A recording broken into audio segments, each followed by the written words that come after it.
જે માનો વિરોધ કરે, જગદંબાનો વિરોધ કરે,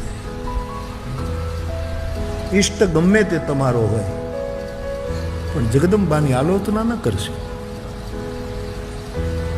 એ પરાંબા છે. તમારો જે ઈષ્ટદેવ હશે ને એ કોઈક જગદંબાની કુખે જ જન્મ્યો છે. આ ધરતી ઉપર જ્યારે એને આવવું પડે ને ત્યારે તો કોક કુખ જ લેવી પડી હશે.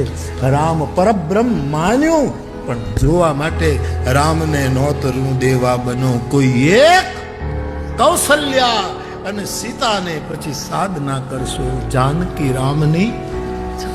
ભલે વિશ્વારુની પ્રગટ્યા જેથી મથ્યો ઉદધી અયોધ્યાનો, પણ ભરતની ભેટ ભારતને કઈ કઈ વીણ મળત ક્યાંથી?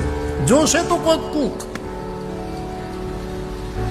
આપણા રૂડા મુખ છે, કોકની કુખનો પ્રતાપ છે.